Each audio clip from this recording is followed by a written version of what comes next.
This is episode 24.2 of Oh My God, What the Fuck Bible, a new, much funnier translation of the entire Hebrew Bible written by me, David Tuckman. I'm coming to you from my living room, slickly edited over some room tone to make it sound like I'm whispering to you before the show.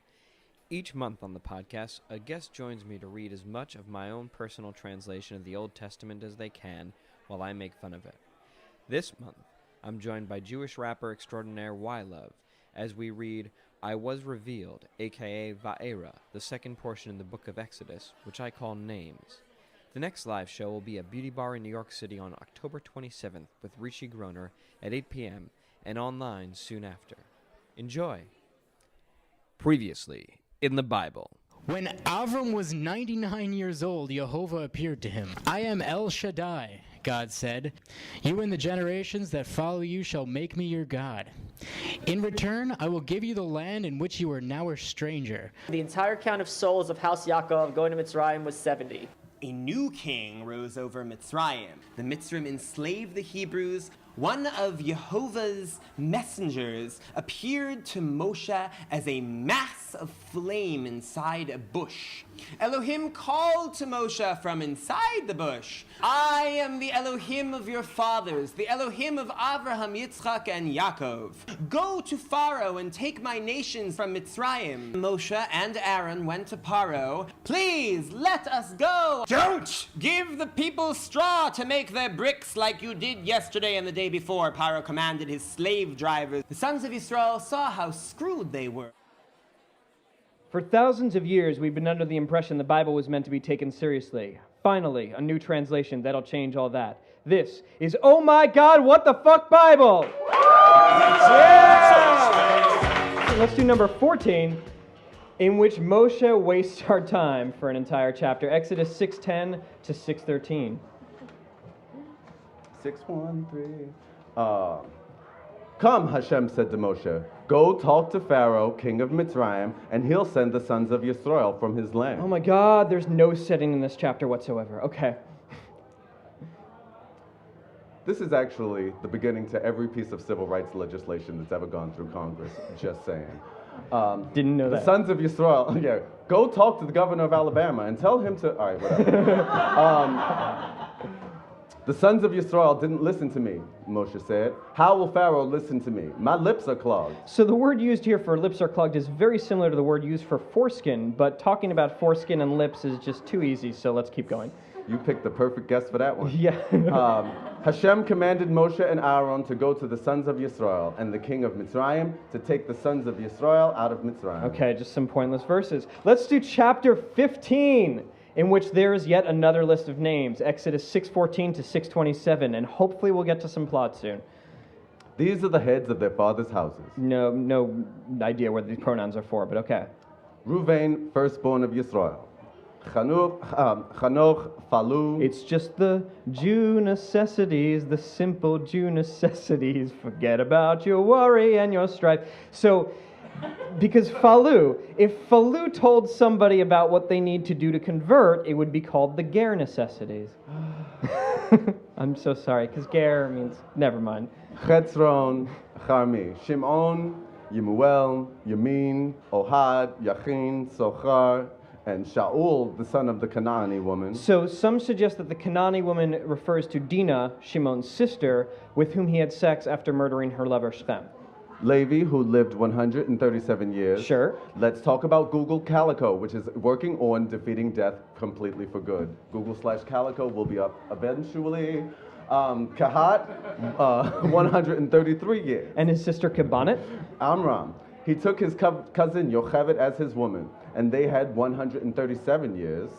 Moshe, Aharon, he took Elisheva, the daughter of Aminadav, sister of Nachshon, as his woman. They had Nadav, Avihu, Elazar, he took a woman from the daughters of Putiel. So supposedly Putiel is Joseph. And had Pinchas, Itamar. Yitzhar had Korach, who had Asir. I don't know what that joke is supposed to be, but I don't get it now. Elkanah, Abiasaph, Nepheg. Nepheg sounds like the name of a brand of cough syrup. Zichri, Chevron. Which is the name of a brand of gas.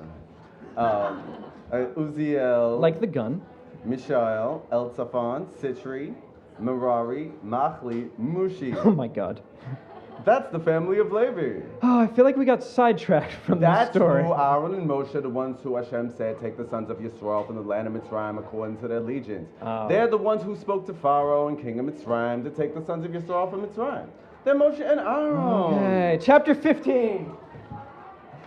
Let's do chapter 16, in which we are somehow still discussing what God wants Moshe to do. Exodus 6:28 to 7:7. During the day, Hashem spoke to Moshe in Mitzrayim. It kind of seems like Yehovah interrupts Moshe every time he's about to actually confront Pharaoh. I am Hashem, Hashem said to Moshe. Say everything I say to you to Pharaoh, king of Mitzrayim. Oh, there's more. I messed up. Moshe said to Hashem, how will Pharaoh listen to me? Look, Hashem said to Moshe, I've made you like an Elohim over Pharaoh. So Elohim also means judge, which could be what it is. He's Pharaoh's judge. Your brother Aaron will be your prophet. You'll say everything I commanded you, and your brother Aaron will say it to Pharaoh. Then Pharaoh will send the sons of Yisrael from his land. I will harden Pharaoh's heart and make a whole lot of signs and wonders in Mitzrayim. Pharaoh won't listen to you. You just said he would. Okay. So I'll put my hand in Mitzrayim and take my legions, my nation, the sons of Yisrael, out of Mitzrayim for furious vengeance. When I stretch my hand over Mitzrayim and take the sons of Yisrael out, Mitzrayim will know that I am Hashem. Moshe and Aaron did what Hashem commanded them. They did it. Moshe was 80 and Aaron was 83 when they spoke to Pharaoh. Bible people are old. That's chapter 16. Let's do chapter 17. Are you guys ready for chapter 17? Are you pumped for things to happen? That was really kind of boring. This is chapter 17, in which Moshe has a staff waving contest with some magicians. Exodus 7:8 to 7:24. Okay, check it. When Pharaoh says to you, show us some magic, Hashem said to Moshe, Oh, so this is where the magic happens. tell Aaron to take his staff. I don't believe you didn't have nothing there. Tell Aaron to take his staff and throw it at Pharaoh. Then run away. It'll be hilarious. We got through so many staff It'll jokes turn last into a time. snake. So the word used here is tanin, which in Genesis might mean sea monster. Some people think it means dragon here, or lizard, but the usual translation is just snake. So that's what it is right now. Moshe and Aaron went to Pharaoh and did what Hashem commanded them. Standing before Pharaoh and his slaves, Aaron threw his staff and it turned into a dragon. So again, this is not the same word as before, way back when God was demonstrating to Moshe. That was nachash. The Ibn Ezra says this is crocodile. So let's say it's dragons. Moshe is having a dragon fight in Egypt. That's. I decided. I mean, whatever, because another translation of it is dinosaur. So I mean, Exactly. like we could go. I mean, we can go we there. can go all the way. I just like to think of Moshe as a desert wizard. Loving it. The Black Gandalf. Exactly. Pharaoh called his wise men and sorcerers in. The magicians of Mitzrayim did the same thing with their spells. Sure. Each man threw his staff and they turned into dragons. Aaron's staff devoured theirs. They all had to get new staffs. Tulliver was furious. I can't. I You just can't. There's a docking I can't, joke in dude. there. I've been to parties. I've been to parties in the village that turned into this. Pharaoh's So heart people's staff hardened. turns into dragons? Is that? No, once they throw their staff, they turn into dragons. They didn't Pharaoh's spit fire, heart did hardened. He didn't hear them, just like Hashem said. they? It's almost as though Yehovah could see the future. Pharaoh's heart is hard now, Hashem told Moshe. That's not the only thing that's hard. The wooden staff is also. I'm so. He's not going to let my people go. It's just like God to blame Paro for something he did. Okay. Not now, but in the morning, go to Pharaoh. They're still in the throne room maybe, but God is just talking to them. He'll be going out to the water. So according to Rashi, the medieval French sage, Paro had to maintain a belief that he was divine, that he was from God. So he would sneak out to the water each morning to pee. So Moshe and Aaron are interrupting his one and only bathroom trip. Yeah. Yeah. Other commentaries say that it wasn't number one that he was doing in the Nile, Oh, which was man. why you didn't want to be downstream from Pharaoh. Maybe that's how it turned to blood. Not going there. Meet him on the riverbank. Make sure that you have the staff that turned into a snake in your hand. Oh, God. So they're... Let's just keep going. Oh, no. Please. Please. Well, no, this is not even a joke. Maybe there are two staffs. One is Moshe and one is Aaron's. Moshe's turns into a snake and Aaron's becomes a tanin or a dragon or whatever. Or they're both get hard. I don't know.